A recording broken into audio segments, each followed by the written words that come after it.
प्रश्न उत्तर सत्संग माध्यम से आज का प्रश्न आया है भगवान हीरे मालेगांव महाराष्ट्र से।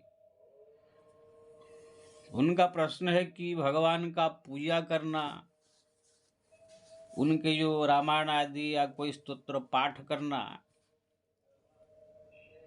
इसमें और नाम जप में क्या अंतर है। बहुत अच्छा प्रश्न है जी। देखिए जी, भगवान का जो भक्ति है, ऐसे बहुत प्रकार की भक्ति है। हमारे सांडिल्य ऋषि जो है 64 प्रकार भक्ति बताए हैं, लेकिन भागवत में 9 प्रकार बताए हैं। तुलसीदास जी भी 9 प्रकार बताए हैं। भक्ति का मतलब है किसी भी प्रकार से कोई व्यक्ति के प्रति या भगवान के प्रति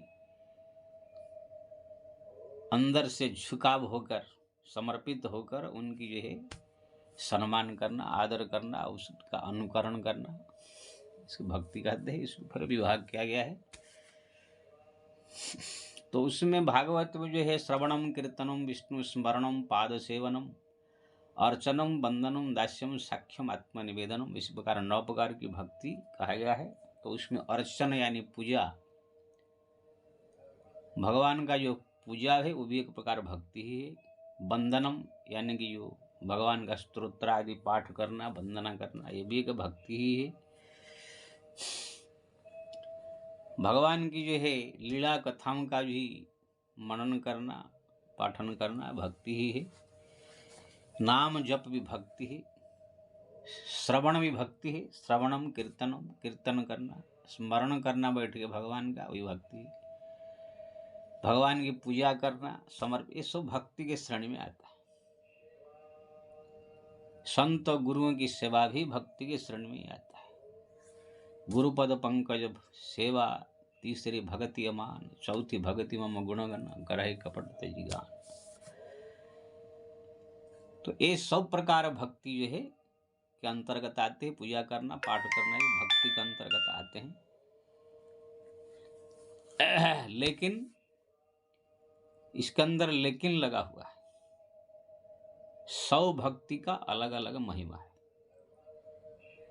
जैसे कोई सेठ हो या कोई बहुत बड़ा कंपनी का मालिक हो या कोई बहुत बड़े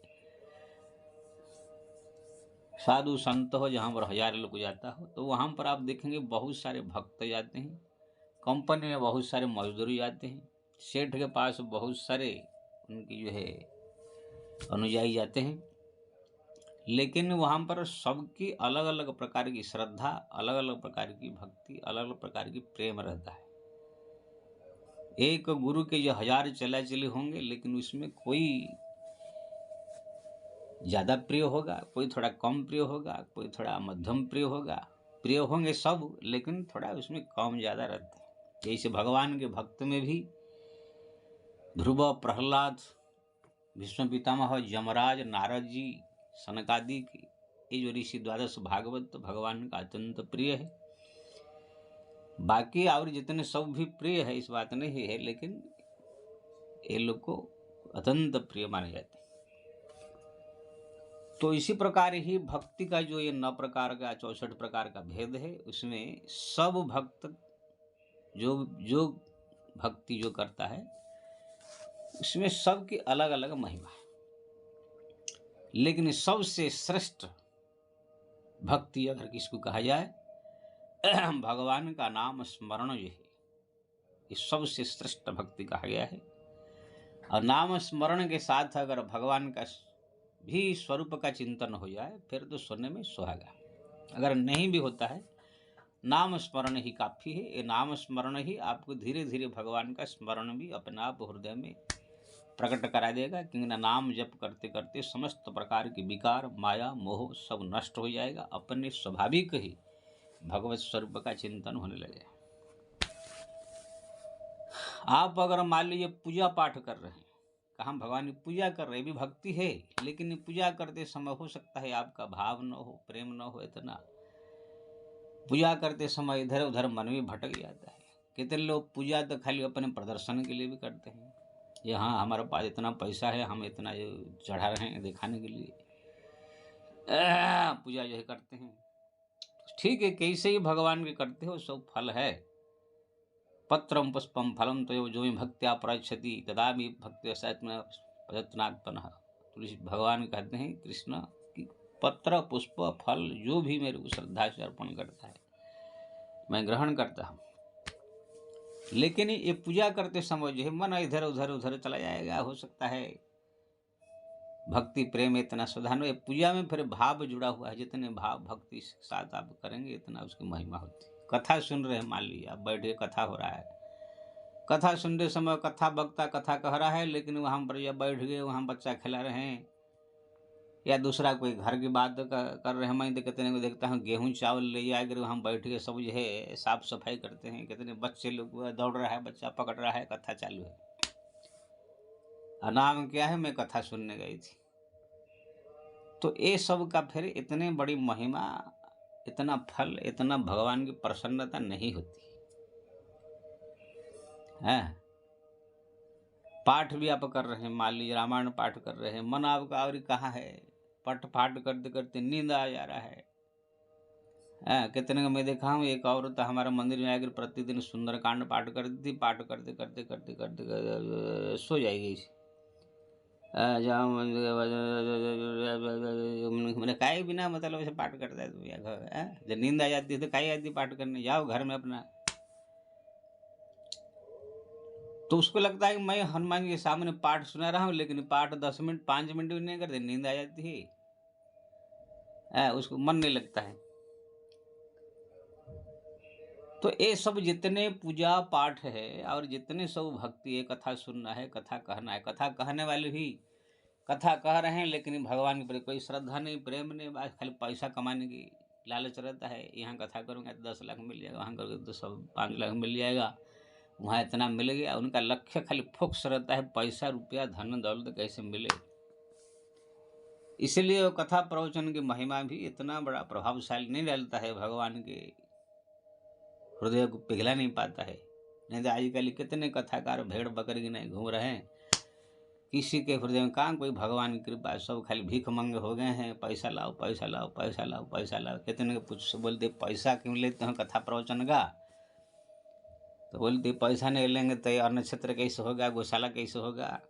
बेवकूफ़ आदमी, तुम क्या जरूरत है सब खोलने को। किसी ने अनिरुद्धाचार्य से पूछा कि आप 10 लाख 5 लाख से कथा करने का पैसा लेते हैं, तो पैसा क्यों लेते हैं, भगवान की कथा कह के ज्ञान दे के। तो अपना चुतिया बना के बोल दिया कि पैसा नहीं लेंगे तो ये हमारा अन्न क्षेत्र चल रहा है, कितने भक्त लोग खा रहे हैं, कितने बुढ़ा बुढ़ी यहाँ पर सब वृद्धाश्रम है, पैसा नहीं आएगा तो कैसे होगा। मैं लेकर अपने घर में रखता नहीं हूँ, सब ये लोग खिला पिला देता हूँ। और वो जो पूछने वाला तो बेवकूफ़ था, मैं होता तो बताता उसको, अरे बेवकूफ़ आदमी, तुम्हारे पास जब पैसा नहीं है तो काय के अन्न क्षेत्र खोला है, काय के वृद्धाश्रम खोला है, काय की गौशाला खोल के बैठा है, अन्न क्षेत्र खोल के बैठा है। ये सब सेठ साहूकार का काम है। जिसको भगवान ने अपार संपत्ति दिया है, करोड़ अरब रुपया, वो लोग खोलेंगे वृद्धाश्रम अन्न क्षेत्र। तो खुद तुम जब दरिद्र है, भिखमंगा है, तुम्हारा कोई ठिकाना नहीं है, काय के सब खोल के बैठा है।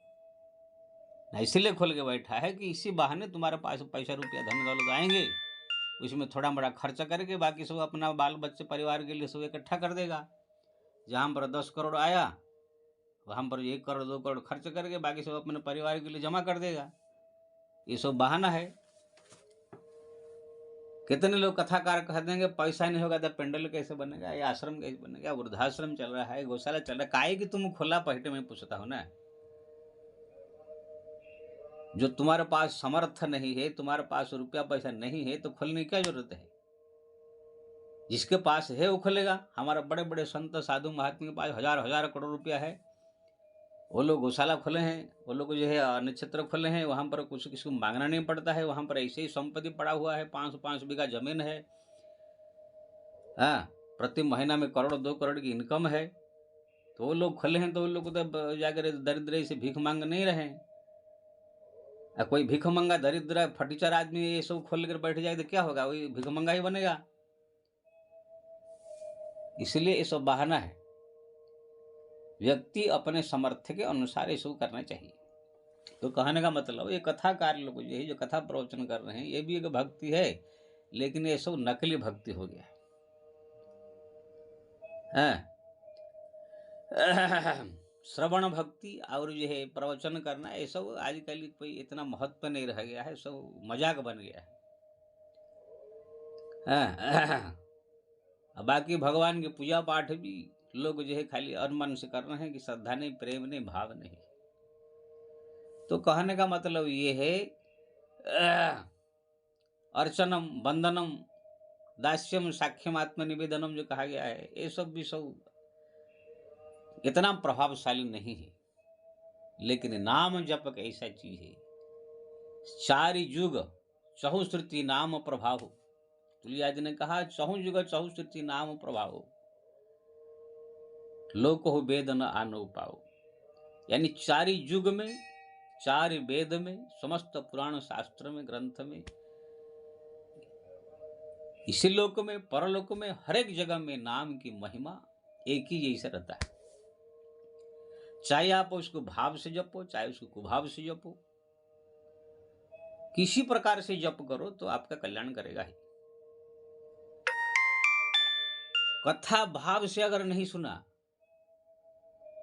तो कोई महत्व नहीं। जैसे आप कथा हो रहा है, बैठे हो, कथा चल रहा है कुछ और, आप अपने दूसरे चिंतन में या सो रहे हैं, विचार में है, जिस प्रसंग कह रहा है उसी प्रसंग में आपका मन नहीं, तो कथा में खाली बैठे हो, ऐसा कुछ नहीं, काम पूजा भी कर रहे हो, लेकिन पूजा उधर पंडित जी करा रहे हैं या कर रहे हैं, आपको नींद आ रहा है, कोई भाव नहीं, जल्दी कैसे खत्म हो। आजकल तो ऐसा हो गया पंडित जी जल्दी जल्दी थोड़ा खत्म कर जाना है, सत्यनारायण कथा हो रहा है तो ये सब जो है जितने है, किसी को भी नहीं कहा गया शास्त्र में कि कुभाव से भी पूजा करो, कुभाव से भी कथा सुनो, अनमन से भी कथा सुनो, अनमन से भी आप जो है पाठ करो, तो भी आपको जो है इसका महिमा फल मिले, ऐसे नहीं। लेकिन हरिनाम के लिए जो है कहा गया है भाव कुभाव अनख आलसहु नाम जपत मंगल दिशि रसहु।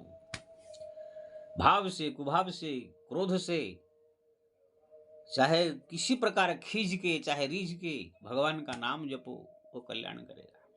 तुलसी अपने राम को रीझ भज या खींच, बीज पड़े खेत बीज पड़े उल्टा पलटा, खेत में बीज पड़े उल्टा पलटा बीज, इस बड़ा अच्छा का दोहा है। यानी बीज खेत में, चाहे आप बीज जो फेंकते हैं खेत में, तो कैसे भी फेंक दो तो पौधा हो जाएगा। ऐसे ही रीझ के या खींच के कैसे ही भगवान का भजन करो, आपका कल्याण करेगा। व्यास जी ने भागवत में लिखा पतितम स्खलितम भग्नम संदष्टम तप्त आहतम हरित्य वसन्नाहम पुमार नहाति यातना। गिरते पड़ते उड़ते बैठते सोते किसी प्रकार से आप नाम जप कर रहे हैं, मतलब गिर राम राम राम राम राम, आग लग गया राम राम राम राम, किसी भी प्रकार से आप अगर पुत्र का नाम भी अगर रखे हुए, दादा का नाम राम रखे हो जाए, किसी प्रकार के नाम भी अगर आप जप कर रहे हैं तो भी आपका कल्याण कर देगा। यही सजा मिला अपने पुत्र का नाम जपा तो भी उसके लिए भगवान के दूत आ गए। जयंत वैश्या तुत्ता को जो है इसे खाली खिला खिला कर पढ़ा रही थी तो भी कल्याण हो गया। तो कहने का मतलब केवल हरिनाम के लिए ही कहा गया है कि आप भाव से कुभाव से कैसे भी भगवान का नाम अगर जप कर रहे हैं वो आपका कल्याण कर देगा। हाँ, अगर कोई प्रेम से भाव से मन लगाकर जप करता है तो बात ही अलग है, सुनने में सुहाग है। मैं नहीं कह रहा हूं कि कुभाव से ही जप करो और ऐसा मन से, लेकिन अगर नहीं भी आपका भाव इतना प्रेम है तो भी वो जप, वो नाम जप ही आपको हृदय में भाव प्रेम जागृत कर देगा। तो ये जो है, जो जितने प्रकार भक्ति कहा गया है,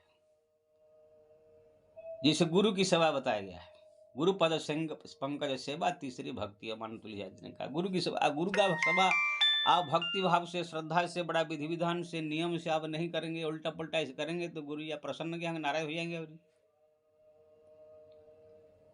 गुरु जी चाहिए गर्म पानी, तुम लाकर ठंडा पानी दे दोगे। गुरु जी चाहे कुछ और भोजन, तुम और कुछ बना दोगे। गुरु जी कुछ दक्षिणा मांग ले तो गुस्सा जाओगे। 2-4 दिन सेवा करके मन उब जाएगा, तो फिर ये भक्ति नहीं। बहुत सारे इसमें भक्त को देखा इसे, अगर बड़े बड़े भक्ति दिखा रहे थे महाराज आपके ये कर देंगे, वो कर देंगे, ये कर देंगे, ये कर देंगे, लेकिन ऐसे गायब हो गए जैसे वो लोग का अता पता ही नहीं। तो कहने का मतलब ये है, तो गुरु सेवा भी इतना आसान नहीं है, भक्ति भाव श्रद्धा से करना पड़ेगा।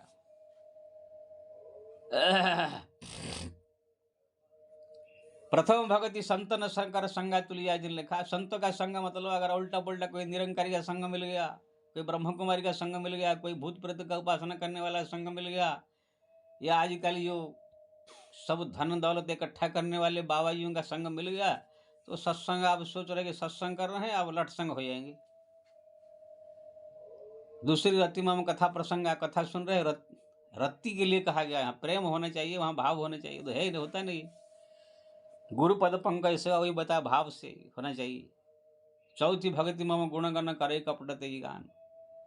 गुणगान जो है कपट तेज के छल कपट रहित होकर, आजकल कपट से सोच रहे कि हम ज्ञान दे रहे हैं, धर्म प्रचार कर रहे हैं, उनका मुख्य लक्ष्य रहता है पैसा, कपट से हो रहा है। केवल एक ही भक्ति जो तुलसीदास जी ने कहा, मंत्र जाप, जो हरि भगवान का नाम का जप है, वही जो है एक कल्याणकारी हरि नाम जप। तो भागवत का जो 9 प्रकार भक्ति, तुलसीदास जी ने जो 9 प्रकार भक्ति लिखा है, जो और जितने सब भी भक्ति के बारे में वर्णन किया गया, वो सब में मन लगना चाहिए, भाव होना चाहिए, प्रेम होना चाहिए थोड़ा, तब जाकर के वो काम करता है। लेकिन हरिनाम एक ऐसा भक्ति है, उसको आप कैसे भी जप करो, वो आपका कल्याण कर देगा। इसलिए इसको श्रेष्ठ भक्ति कहा गया है, और समस्त शास्त्र पुराण ग्रंथ में इसको ऊंचाई पर रखा गया है। आप कहाँ भी सत्संग सुनो, अंत में कहेंगे हरिनाम जपो, कहीं भी पुराण शास्त्र ग्रंथ पढ़ो या सुनो, कहेंगे वही हरिनाम जपो। अंतिम ये चीज हरिनाम, राम राम राम राम राम कृष्ण, जो भी आपको रुचि है जप करिए। अगर मन भगवान के साथ में, तो फिर कहना है कि सोने में सुहागा। लेकिन हाँ, मैं गारंटी नहीं दे रहा हूँ कि खाली मन लगने से ही फायदा होगा, मन नहीं लगे तो भी भगवान का नाम अगर जप कर रहे हैं तो फायदा होगा। मैं ये अगर और उदाहरण देकर कहूँ, हरिनाम जो है पारसमणि है, हीरा पारसमणि, जिसको लोहा सोना से सोना हो जाता है, इसका कोई मोल नहीं है। बाकी जितने पूजा पाठ कथा सत्संग, ये जो और 8 प्रकार सब भक्ति कहा गया, जितने सब, ये सब जो है 100 रुपया 200 रुपया 500 रुपया 1000 रुपया 500 रुपया का नोट है। ये सब भी धन है, बेकार मैं नहीं कह रहा हूँ। अगर ये सब कोई कर रहा है तो ये सब 500 रुपया का 1000 रुपया का नोट है। लेकिन हरिनाम पारस मणि है, जिसको लोहा में छू देने से सोना हो जाता है, उसका अनमोल। इसलिए हरिनाम की ये पूजा पाठ है, ये सब जो कथा सत्संग से तो तुलना करना ठीक नहीं है। उच्चा कोटि के वो साधना है, और जो उसके पीछे पड़ जाता है फिर उसकी कल्याण हो जाती है। इसलिए ये सब पूजा पाठ भी करते रहे, मैं मना नहीं कर रहा हूँ नहीं करने का। प्रातःकाल उठकर फिर भगवान का पूजा, थोड़ा आरती, थोड़ा सा उनका सम्मान। पूजा का मतलब भगवान का सम्मान करना पड़ता है, उनको नहलाना पड़ता है, उनको आरती करनी पड़ती है, उनको भोग लगाना पड़ता है। एक भगवान का सम्मान है, आदर है। जिसी भगवान का हम नाम जप कर रहे हैं, जिसी भगवान की हम भक्ति कर रहे हैं, जिनको हम प्राप्त करना चाहते हैं, जो हमारे मुख्य लक्ष्य है, उनकी थोड़ा आदर सम्मान, आरती पूजा, ये सब भी थोड़ा मोड़ा करना परम आवश्यक है। और कहाँ पर अभी हो रहा है तो खड़ा होना भी आवश्यक है, इससे भगवान की सम्मान होती है। मैं नहीं करेंगे ये सब बंद कर दे, लेकिन ये सब सामान्य भक्ति में आता है। भगवान का नाम जप स्मरण, ये सब जो है उच्च कोटि की भक्ति है। इसलिए अन्य सब भक्ति थोड़ा मोड़ा जरूर करे, लेकिन हरिनाम जप ज्यादा से ज्यादा जप करना चाहिए। जय श्री राम।